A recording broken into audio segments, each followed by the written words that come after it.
E aí, gente, tudo bem? Meu nome é Clara e na videoaula de hoje a gente vai falar um pouquinho sobre os fungos. Exatamente, seguindo a linha aí do reino dos protistas, já falamos sobre os protozoários, já falamos sobre as algas, então hoje é a vez dos fungos. Os fungos, o estudo dos fungos, na verdade, leva um nome um pouco diferente, que é chamado de micologia. Então, se vocês ouvirem falar aí em algum lugar a palavra micologia, já sabe o que é o estudo dos fungos. Bora lá! Bora começar pelas características principais. Vou listar como eu sempre faço aqui e vocês anotem aí. Os fungos são eucariontes, ou seja, eles possuem um núcleo organizado, uma carioterra organizada, assim como todos os seres eucarióticos. São uni ou multicelulares e os fungos são heterótrofos por absorção. Mas claro, o que é um heterótrofo por absorção? Então, os fungos eles não possuem clorofila. Como eles não possuem clorofila, eles não conseguem produzir o seu próprio composto orgânico através da fotossíntese, não é assim? Algumas algas realizam fotossíntese, a maioria dos vegetais, todos os vegetais, na verdade, realizam fotossíntese, que é a capacidade de sintetizar o seu próprio composto orgânico. Como os fungos não têm fotossíntese, não conseguem realizar fotossíntese através da clorofila, eles são heterótrofos, ou seja, eles têm que adquirir a fonte de alimento externamente de outros meios, de outros modos. Então, eles são heterótrofos por absorção, ou seja, eles lançam uma enzima no meio extracorpóreo e faz a digestão do alimento extracorporeamente e aí absorve através da sua cavidade corpórea. Um exemplo é a sacarose. A sacarose é um polissacarídeo grande, uma molécula grande, então o fungo lança essa enzima aí no meio, né, extracorpóreo e consegue sintetizar a sacarose em glicose e frutose. Dessa forma, ele consegue absorver o alimento e aí sobreviver, né? Garantir energia. Os fungos, eles armazenam glicogênio como carboidrato de reserva. Eu já falei para vocês que as plantas, no caso dos vegetais, armazenam amido e os animais armazenam glicogênio. Como os fungos armazenam glicogênio, eles, na árvore evolutiva, são mais próximos dos animais. Por esse e por outros motivos também. A parede celular é composta por quitina. Quando o fungo tem parede celular, não é todos os fungos que possuem parede celular. Anotem aí. Exemplos de fungo, os bolores, os cogumelos, leveduras, algum tipo de fermento, o próprio mofo, é um tipo de fungo conhecido da gente, né? Principalmente nesse tempo úmido. Importância. Assim como as algas têm diversas importâncias aí na vida da gente, os fungos também têm. Na indústria farmacêutica, esse é um fato, a produção de alguns antibióticos são à base de fungos, como a penicilina. Fermentos biológicos também levam alguns fungos aí como principal matéria-prima, as leveduras de produção de vinho, cerveja, algum tipo de pão, iogurte, queijo. Também tem aí o fungo como acelerador, né, enzimático. Os fungos têm um lado ecológico muito forte. Eles na cadeia alimentar fazem parte dos decompositores. É aí uma importância fundamental para o nosso ecossistema caminhar, andar. Alguns fungos são comestíveis, como eu já havia dito para vocês, alguns cogumelos, né? O shiitake, o shimeji, alguns queijos também. Não sei se vocês já ouviram falar do gorgonzola, vou pôr uma foto dele aqui. Tem um odor muito forte, mas para quem gosta, né, eu particularmente não gosto, é muito salgado, mas também é a base de fungo, a fermentação é a base de fungo. As micorrizas e os líquens. As micorrizas, na verdade, são associações ecológicas que os fungos conseguem fazer com raízes. Os fungos que vivem associados a raízes no solo, né, são chamados de micorrizas. E os líquens são associações de fungos com algas. Então, os fungos também aí têm essa importância ecológica nessas relações aí interespecíficas ou intraespecíficas com outros grupos de seres vivos. Então, anotem aí. Seguindo adiante, a classificação dos fungos, diferente das algas, não foi assim muito conturbada. Os fungos, na verdade, sempre estiveram ali no grupo dos protistas e eles são classificados em grupos de acordo com as suas estruturas reprodutivas. Vou falar alguns nomes aqui, vou colocando aqui do lado e aí vocês vão anotando. O primeiro grupo que a gente vai falar são dos zigomicetos. Clara do céu, muito nome difícil. É muito nome difícil, vocês não precisam decorar, mas eu acredito que ao longo do tempo vocês vão aprender e entender a diferença de cada grupo, o que é o mais importante. Então, os zigomicetos são fungos filamentosos, decompositores, alguns são saprófitos. Mas claro, o que é fungo saprófito? Bom, os saprófitos são fungos que se alimentam de matéria orgânica originada de matéria em decomposição. São chamados saprófitos. Outros fungos são parasitas e outros formam associações com micorrizas, que é o fungo e a raiz e raízes. O micélio é a parte vegetativa do fungo, então todo fungo tem um micélio. O micélio é a parte vegetativa.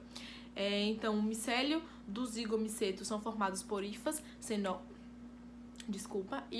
cenocíticas. Eu vou colocar aqui uma foto de uma hifa cenocítica para vocês entenderem mais ou menos o que é, mas é uma hifa septata. A estrutura reprodutiva do zigomiceto é o zigósporo. O zigósporo é como se fosse um gameta. A estrutura reprodutiva é o que o fungo usa para se reproduzir, levar isso a prole adiante. Então, o zigomiceto foi o primeiro grupo que a gente falou. Partindo para o segundo grupo, é o ascomiceto. Os ascomicetos têm formas de leveduras e de hifas septatas. Exemplo de ascomiceto é o mofo e os bolores, o bolor que fica no pão, ou em outros alimentos também que estragam ao longo do tempo, é um exemplo de ascomiceto. Sua estrutura reprodutiva é microscópica e é em forma de saco e é chamada de asco. Se liguem nisso, o zigomiceto tem o nome do grupo, né? Zigomiceto. A estrutura reprodutiva é o zigósporo. No caso do ascomiceto, a sua estrutura reprodutiva é chamada de asco. Então, dá para você associar aí o nome do grupo com o nome da sua estrutura reprodutiva, que é o que ajuda na classificação. Então, esses ascomicetos, o nome da estrutura reprodutiva é asco. E formam também associações com líquens. Na verdade, quase todos os fungos acabam realizando essas associações evolutivas e ecológicas, com líquens, com as micorrizas, né, que são as raízes, e etc. O terceiro grupo que a gente vai falar é dos basidiomicetos. É muito nome difícil mesmo, mas vocês vão acostumando. Então, os basidiomicetos são os mais queridinhos, que são os cogumelos. São cogumelos com hifas septadas também. A estrutura reprodutiva é em forma de bastão, por isso que o nome é basidiomiceto. São fungos terrestres, esse você encontra aí passeando na floresta, tipo Chapeuzinho Vermelho. Dá pra você encontrar alguns tipos de cogumelo. Alguns desenhos trazem aí o Mário, né? O Mário não fica pulando nos cogumelos. Pois é, o cogumelo é um tipo de basidiomiceto. Algumas espécies são terrestres, outras espécies são parasitas e outras ainda estabelecem essa relação ecológica aí que são chamados de líquens, né? Que são os fungos com alguns tipos de algas. Esses três tipos que eu falei aqui agora, o basidiomiceto, o zigomiceto e o ascomiceto, se reproduzem sexuadamente através de esporo e também assexuadamente. Só que existe um tipo de fungo específico que é chamado deuteromiceto. Os deuteromicetos, também conhecido como fungos imperfeitos, não apresenta capacidade de dispersão de esporos. Sendo assim, o único tipo de reprodução que esses deuteromicetos têm como realizar é a reprodução assexuada, porque não precisa de gameta, não precisa de dispersão de esporos, diferente dos outros tipos de fungos que eu falei para vocês. Revisando a classificação de fungos, nós temos zigomiceto, ascomiceto, basidiomiceto e esse fungo por último que eu falei para vocês, que são os fungos imperfeitos, que são os deuteromicetos. Então esses quatro são os tipos mais comuns de fungos e são os fungos também que o livro de vocês trazem aí. Sempre que vocês forem assistir o vídeo, tem alguma dúvida, fala imediatamente comigo, ou vai até o livro, faz um fichamento, tenta ir escrevendo o que eu falo aqui, vai pausando o vídeo e aí vai anotando as coisas que eu ponho aqui do lado, porque aí fica mais fácil o entendimento e a compreensão do conteúdo programático. Sim, Clara, mas como é que os fungos se reproduzem? Tu já falou pra gente que a classificação é com base na sua estrutura reprodutiva, alguns fungos se reproduzem sexuadamente, outros assexuadamente. Bora entender mais ou menos como funciona. Os fungos, eles apresentam a capacidade de dispersão de esporos, como eu já falei para vocês. Esses esporos, eles são transportados principalmente pelo ar e alcançam aí diversos ambientes. Tanto que os fungos têm a capacidade de dispersão alta e de território. Após encontrar condições adequadas, os esporos no solo, né, no chão, acabam germinando e aí dão origem a uma nova hifa, um novo indivíduo. Então a reprodução dos fungos não é assim, oh meu Deus, que dificuldade. Não é.